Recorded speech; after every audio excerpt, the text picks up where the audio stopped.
Assalomu alaykum aziz yurtdoshlar. Bugun men juda muhim mavzuni tushuntirib beraman. Pensiya nega to'xtatiladi? Kimlarning pensiyasi vaqtincha berilmay qolishi mumkin? Qaysi holatda pul qayta tiklanadi va qaysi holatda odam haqiqatan ham muammoga tushib qoladi?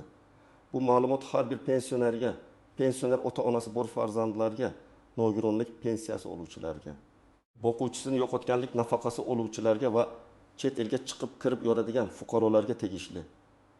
Men bugun sizga vahima emas, aniq tushuncha beraman. Chunki ko'pchilik pensiyalar olib qo'yildi, endi pul bermas ekan. Kimdir ro'yxatdan o'chib ketibdi degan gaplarni eshitib xavotirga tushyapti. Lekin har bir to'xtatilishning sababi bor, har bir holatning yechimi bor. Videoni oxirigacha ko'ring. Chunki bitta kichik xato sababli odam bir necha oy pensiyasiz qolib ketishi mumkin. Hozir kanalga obuna bo'ling, videoga like bosing. Chunki bunday foydali ma'lumotlar ko'proq odamga yetib borishi kerak. Avval tartib qanday edi? Hozir nimaga odamlar ko'proq e'tibor berish kerak? Oldin ko'p pensionerlar pensiyasini pochta orqali yoki bank kartasi orqali olardi. Agar odam uyda bo'lsa, mahalla pochta bank orqali pulini olib yurardi. Ba'zi holatlarda hujjatlarda xato bo'lsa ham bu xato darrov bilinmasdi. Masalan, yashash manzili o'zgargan, pasport yangilangan, nogironlik muddati tugagan, lekin pensioner buni vaqtida xabar qilmagan. Natijada to'lov davom etgan yoki aksincha tizimda ma'lumot mos kelmagani uchun to'xtab qolgan. Hozir esa ko'p jarayonlar elektron bazalar orqali tekshiriladi. Ya'ni pensiya tizimi boshqa idoralar ma'lumotlari bilan solishtiriladi. Fuqarolik holati, yashash manzili, bank rekvizitlari, nogironlik ma'lumotlari, ishga kirgan-kirmaganlik, chet elga chiqish, vafot etganlik qaydlari va boshqa ma'lumotlar bu nimani anglatadi? Agar biror joyda ma'lumot mos kelmasa, tizim to'lovni vaqtincha to'xtatishi yoki pensionerdan qo'shimcha tasdiq talab qilishi mumkin. Bu yerda eng muhim gap, pensiya to'xtatilsa, bu har doim butunlay olib qo'yildi degani emas. Ko'p holatda bu vaqtinchalik to'xtatish bo'ladi. Sabab aniqlanadi, hujjat to'g'rilanadi, ariza beriladi, keyin to'lov qayta tiklanadi. Lekin odam o'z vaqtida harakat qilmasa, oylar o'tib ketadi. Keyin pulni qaytarib olish ham qiyinlashadi, asab ham ketadi. Men birinchi navbatda quyidagi toifadagi odamlarga alohida e'tiborli bo'lishni maslahat beraman. Birinchisi, uzoq vaqt pensiyasini kartadan yechmay yurganlar. Masalan, pensioner kartasiga har oy 1.200.000 so'm tushadi. Lekin u 3-4 oy davomida kartadan foydalanmaydi, na bankomatdan pul yechadi, na to'lov qiladi. Ba'zi tizimlarda bu holat pensioner tirikmi, o'zi olishyaptimi, karta boshqa odam qo'lida emasmi degan savol tug'diradi. Albatta, odam kasal bo'lishi, qishloqda yashashi, farzandi orqali xarajat qilishi mumkin. Lekin baribir tizim uchun bu riskli holat ko'rinadi. Ikkinchi, chet elga uzoq muddatga ketgan pensionerlar. Masalan, ota Rossiyaga farzandinikiga ketdi. 6 oy yoki 1 yil qaytmadi. Pensiya esa O'zbekistondagi kartaga tushib turibdi. Agar qonun va tartib bo'yicha pensionerning doimiy yashash holati ro'yxati shaxsini tasdiqlash masalasi talab qilinsa, u kishi ma'lumotni yangilashi kerak bo'ladi. Ayrimlar mening kartam bor-ku, pul tushaveradi deb o'ylaydi. Lekin pensiya shunchaki karta operatsiyasi emas, bu davlat to'lovi.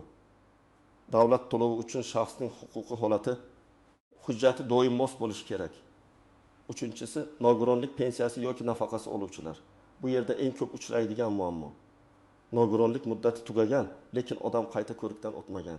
Masalan, fuqaro 2 guruh nogironligi bo'yicha oyiga 1.100.000 so'm oladi. Tibbiy mehnat ekspert komissiyasi nogironlikni 1 yilga belgilagan. 1 yil tugadi, lekin fuqaro men avvalgidek kasalman, demak davom etadi deb yuraverdi. Yo'q, agar hujjatda muddat belgilangan bo'lsa, muddat tugaganda qayta tasdiq kerak bo'ladi. Qayta tasdiq bo'lmasa to'lov to'xtashi mumkin. To'rtinchisi, boquvchisini yo'qotganlik pensiyasi oluvchilar. Ayniqsa, farzandlar o'qishda davom etayotgan bo'lsa, talabalik ma'lumotnomasi muhim. Masalan, 12 yoshdan oshgan bola oliy ta'limda kunduzgi shaklda o'qisa, ayrim holatlarda to'lov davom etishi mumkin. Lekin u o'qishni tashlab qo'ysa, sirtqi shaklga o'tsa yoki ma'lumotnoma taqdim etilmasa, to'lov to'xtatilishi ehtimoli bor. Odam bola hali yosh, nega to'xtadi deydi. Sabab esa ma'lumot tasdiqlanmagan bo'ladi. Beshinchisi, manzilni, pasportini, familiyasini, bank kartasini o'zgartirganlar. Juda oddiy misol. Ayol kishi turmushga chiqib familiyasini o'zgartirdi. Yangi pasport oldi. Lekin pensiya bo'limiga yoki bankka ma'lumot bermadi. Tizimda bir familiya, bankda boshqa familiya. Fuqarolik bazasida yana yangilangan ma'lumot turibdi. Natijada to'lov qaytishi yoki ushlanib qolishi mumkin. Agar siz yoshga doir pensiya olsangiz, hujjatlaringiz joyida bo'lsa, yashash manzilingiz aniq bo'lsa, kartangiz faol bo'lsa, pensiyangizni muntazam olib tursangiz, hech qanday noto'g'ri ma'lumot bermagan bo'lsangiz, vahima qilishga asos yo'q. Hozir gap hammani pensiyadan mahrum qilish haqida emas. Gap nazorat kuchaygani, ma'lumotlar tekshiruvdan o'tayotgani. Ayrim holatlarda to'lov vaqtincha to'xtatilishi mumkinligi haqida ketyapti. Masalan, 8 yoshli otaxon har oy bank kartasiga pensiya oladi. Telefondagi SMS orqali tushum ko'radi. Oyiga 1-2 marta dorixona va do'konda kartadan foydalanadi. Pasporti amal qiladi, ro'yxati o'z uyida. Bunday odamda xavotir minimal. Lekin shu otaxon kartasini nevarasiga berib qo'yib, o'zi 2 yil davomida boshqa davlatda yashasa yoki nogironlik hujjati muddati tugagan bo'lsa, unda savollar paydo bo'ladi. Birinchi misol, onaxon oyiga 970 ming so'm pensiya oladi. U qishloqda yashaydi, kartasiga pul tushadi. Lekin bankomat uzoq bo'lgani uchun pulni 3 oyda bir marta yechadi. Bir kuni pensiya tushmadi. Farzandi bankka bordi, bank to'lov kelmagan dedi. Pensiya bo'limiga murojaat qilganda shaxsni tasdiqlash va ma'lumotni yangilash kerakligi aytildi. Onaxon pasporti bilan borib ariza berdi, ma'lumotlari yangilandi. Keyingi oy to'lov tiklandi. Bu yerda pensiya olib qo'yilmadi, faqat tizim tasdiq kutdi. Ikkinchi misol. 19 yoshli talaba otasidan boquvchisini yo'qotganlik bo'yicha to'lov olardi. U birinchi kursni kunduzgi o'qidi, keyin kontraktni to'lay olmagani uchun akademik ta'til oldi. Oilasi esa to'lov davom etadi deb o'yladi. Keyingi oy pul tushmadi. Sabab o'qish holati o'zgargan. Bu holatda ta'lim muassasasidan aniq ma'lumotnoma olinadi. Agar qonun bo'yicha huquq saqlansa, taqdim etiladi. Saqlanmasa, to'lov to'xtatiladi. Bu og'irlik. Lekin tartib shunday ishlaydi. Uchinchi misol. 2 guruh nogironligi bo'lgan fuqaro har oy 1 million 300 ming so'm oladi. Nogironlik muddati 20 gacha belgilangan. U may oyda ko'rikdan o'tish kerak edi. Lekin kasalligi sabab bo'lmadi. Keyin unutdi. Iyun oyda pul tushmadi. U meni pensiyadan chiqarib yuborishdi deb o'yladi. Aslida esa nogironlik maqomi bazada faol emas. U tibbiy hujjatlarini tayyorlab, poliklinika orqali qayta ko'rikka yo'naltiriladi. Agar nogironlik yana tasdiqlansa, to'lov qayta rasmiylashtiriladi. Ayrim holatlarda o'tgan davr uchun ham masala ko'rib chiqilishi mumkin. Lekin bu hujjat va kechikish sababiga bog'liq. 4-misol. Pensioner chet elga farzandlari oldiga ketdi. Kartasini O'zbekistonda keliniga qoldirdi. Har oy pensiya tushdi. Kelini pulni yechib, uy xarajatiga ishlatdi. Bir muddatdan keyin to'lov to'xtadi. Chunki pensionerning o'zi bilan bog'liq ma'lumotni tasdiqlash talab qilindi. Bu yerda eng katta xato pensiya oluvchi shaxsning o'zi holatini nazorat qilmagan. Karta boshqa odamda bo'lishi mumkin, lekin huquq pensionerning o'ziga tegishli. Shuning uchun ishonchnoma, shaxsni tasdiqlash, zarur hollarda konsullik orqali hujjat masalasi juda muhim. 5-misol. Fuqaro pensiya tayinlashda ish staji bo'yicha arxiv ma'lumotini taqdim etgan. Keyin tekshiruvda ma'lumotda xato borligi, staj noto'g'ri hisoblangani aniqlandi. Natijada pensiya miqdori qayta hisoblanishi mumkin. Agar odam ortiqcha pul olgan bo'lsa, bu pulni qaytarish masalasi ham chiqadi. Bu juda nozik nuqta. Shuning uchun hujjat topshirdim bo'ldi deb o'ylamaslik kerak. Hujjat haqiqiy, to'g'ri, arxiv bilan tasdiqlangan bo'lishi shart. Endi ko'pchilik bilmaydigan nozik masalalarni aytaman. Birinchi nozik jihat, pensiya to'xtatilishi bilan pensiya bekor qilinishi bir xil emas.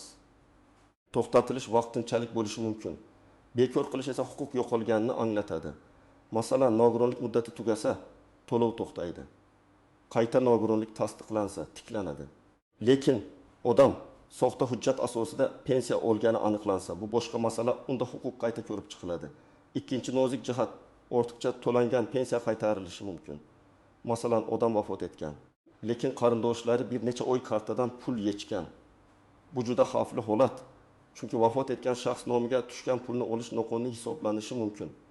Keyin bu pulni qaytarish talab qilinadi. Hatto huquqiy javobgarlik masalasi ham paydo bo'lishi ehtimoli bor. Shuning uchun yaqin inson vafot etsa, tegishli idoralarga vaqtida xabar berish kerak. 3-nozik jihat, ishonchnoma bilan pensiya olish. Ayrim pensionerlar yura olmaydi, kasal yotib qolgan. Bunday paytda farzandi yoki yaqin qarindoshi ishonchnoma asosida ish yuritishi mumkin. Lekin ishonchnoma muddati, shakli va vakolatlari to'g'ri bo'lishi kerak. Onam aytdi. Men olaman degan gap bank yoki pensiya idorasi uchun yetarli emas. rasmiy hujjat kerak. 4-nozik shart, bank kartasi bloklangan bo'lsa, bu pensiya to'xtadi degani emas. Ba'zan karta muddati tugaydi, pin kod xato kiritiladi. Bank xavfsizlik sabab bloklaydi yoki yangi karta chiqarilishi kerak bo'ladi. Odam esa davlat pensiyani bermayapti deb o'ylaydi. Avval bankdan aniqlang. Pul tushganmi? Karta faolmi? Hisob raqami o'zgarganmi? Agar pul bankka kelmagan bo'lsa, pensiya bo'limiga murojaat qilinadi. 5-nozik jihat, ishga kirgan pensionerlar. Yoshga doir pensiya oluvchi odam ishlashi mumkin bo'lgan holatlar bor, lekin ayrim turdagi nafaqalar yoki qo'shimcha to'lovlar ishga kirish. Daromad manbai paydo bo'lishi, ijtimoiy maqom o'zgarishi bilan qayta ko'rib chiqilishi mumkin. Masalan, kam ta'minlanganlikka bog'liq yordamlar daromad oshsa to'xtashi mumkin.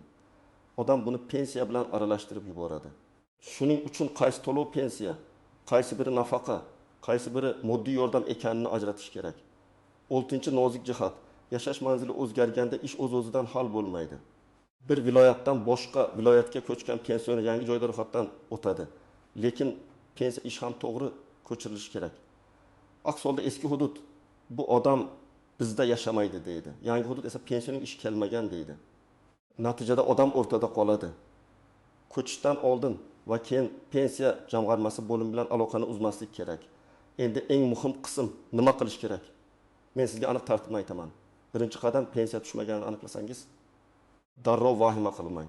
Avval bank ilovasidan, SMS dan yoki bank filialidan tekshiring. Pul hisobga kelganmi yoki umuman kelmaganmi? Agar pul kelgan lekin yechib bo'lmayotgan bo'lsa, muammo bank kartasida bo'lishi mumkin. Karta muddati tugagan bo'lsa, yangi karta oling. Hisob bloklangan bo'lsa, bankdan sababini yozma yoki og'zaki aniq so'rang. Ikkinchi qadam, agar pul umuman tushmagan bo'lsa, yashash joyingizdagi pensiya jamg'armasi bo'limiga murojaat qiling.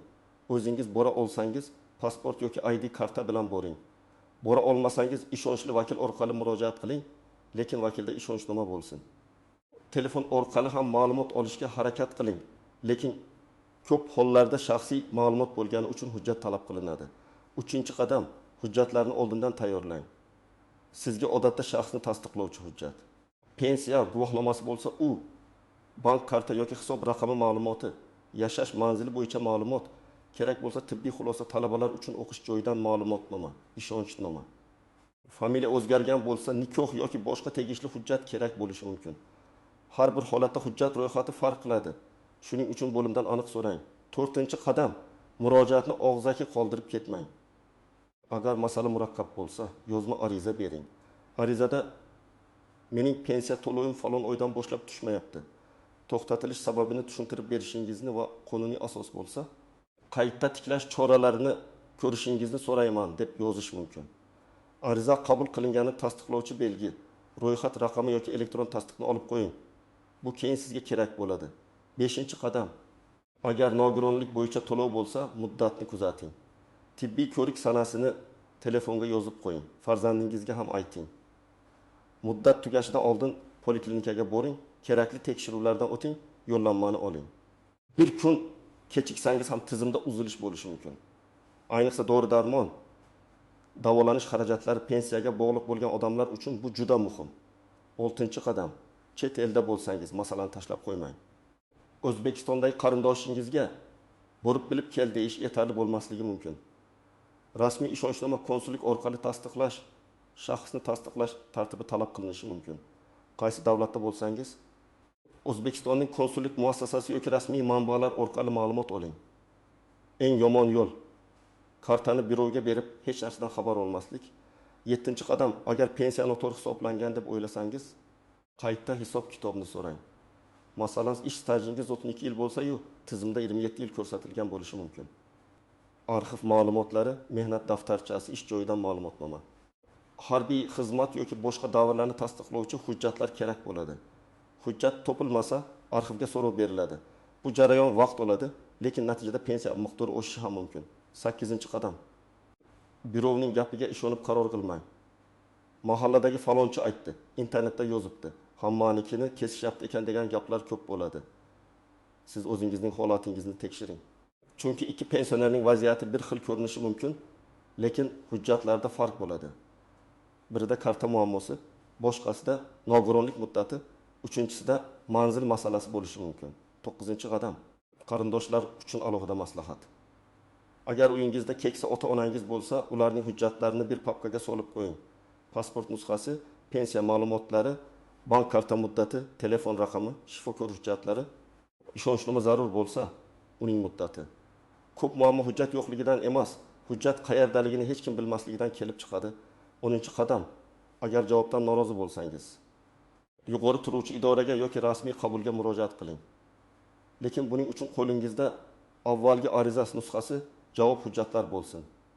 Menga aytish degan gap bilan masalani isbotlash qiyin, yozma iz qoldiring. Shunda huquqingizni himoya qilish osonroq bo'ladi. Nega bu qoidalar kuchaymoqda? Asosiy sabab shuki, pensiya mablag'i maqsadli sarflanishi kerak. Davlat bir tomondan haqiqiy pensioner pulini vaqtida olishini ta'minlashi kerak. Ikkinchi tomondan soxta hujjat, vafot etgan shaxs nomidan pul olish, 2 marta to'lov olish, noto'g'ri ma'lumot bilan ortiqcha mablag' olish holatlarining oldini olish kerak. Agar nazorat bo'lmasa, zarar butun jamiyatga tushadi. Lekin nazorat kuchayganda halol pensioner ham ba'zan hujjat sabab ovora bo'lib qoladi. Shuning uchun men doim aytaman, hujjat tartib bo'lsa, odamning asabi ham, puli ham saqlanadi. Pensiya to'xtatilishining oqibati oddiy oilaga juda og'ir bo'lishi mumkin. Masalan, onaxonning 1 million so'm pensiyasi doğru, kommunal to'lov, oziq-ovqatga ketadi. Bir oy tushmasa, farzandlardan qarz so'raydi. 2 oy tushmasa, davolanish kechikadi. Shuning uchun bunday masalani keyin boraman deb cho'zmaslik kerak.